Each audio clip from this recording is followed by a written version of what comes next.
दरभंगा सदर से जन स्वराज के प्रत्याशी आर.के. मिश्रा जी भाजपाई कार्यकर्ताओं द्वारा किए गए बदसलूकी और चुनाव कार्य में विघ्न डालने को लेकर के नगर थाना में धरना प्रदर्शन पर बैठे। सुने पूरा मामला क्या था। गुंडों को खुलेआम संरक्षण दे रहा है। आपको याद होगा 1 नवंबर को इसी थाना क्षेत्र के हसनपुर चौक पर भाजपा के गुंडे ने मेरे साथ मेरे आवाज को रोकने की कोशिश की, मेरी आवाज को दबाने की कोशिश की, मुझे बोलने से रोका और भाग जाओ यहाँ से। इस थाने को शर्म नहीं आया, पता करके उनके खिलाफ अभी तक कोई कार्रवाई नहीं किया।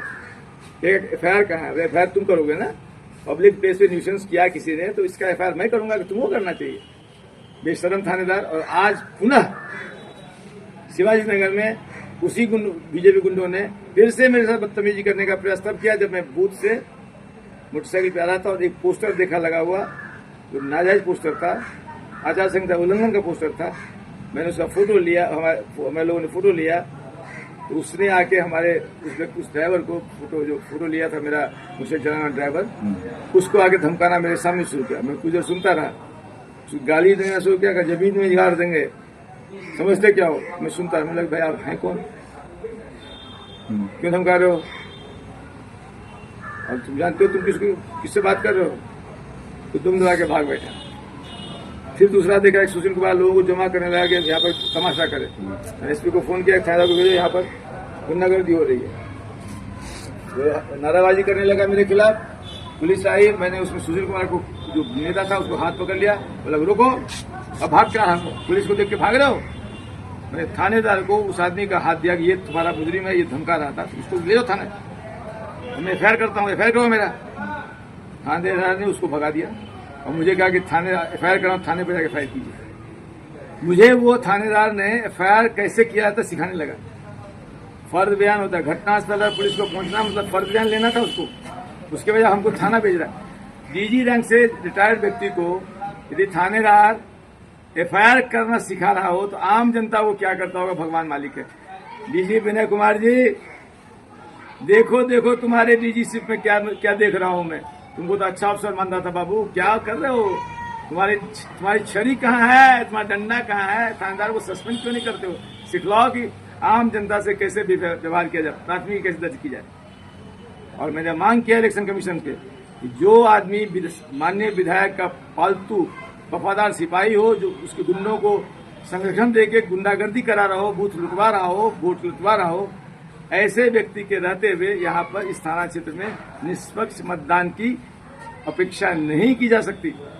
इसीलिए मैं मांग करता हूँ, मैंने एसपी डीएम ऑब्जर्व कर दिया, तत्काल इस थानेदार को हटाया जाए, निलंबित किया जाए, लाइन हाजिर किया जाए, दूसरे थानेदार को पोस्ट किया जाए, नहीं तो यहाँ का मतदान निष्पक्ष वातावरण में नहीं होगा, विषाक्त होगा, दूषित होगा और प्रजातंत्र कलंकित होगा।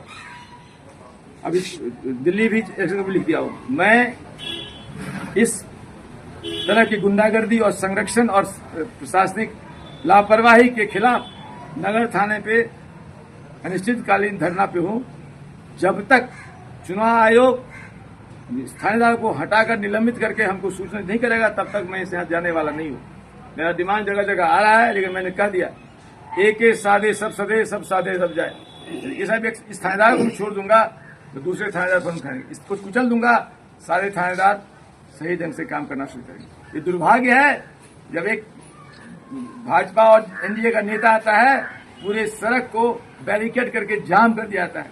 4 तारीख को मुझे 4 घंटा लगा अपने घर बेता से श्याम मंदिर आने, पैदल चल के आया। उस दिन मेरे पैर में उस दिन जो धक्का मुक्की किया था 1 तारीख को, उसका असर था, इतना जोर से मेरा पैर उखड़ गया था, हड्डी दर्द था, मसल में दर्द था, मैं चल नहीं पा रहा था, मैं रिक्शा से चल के आ रहा था।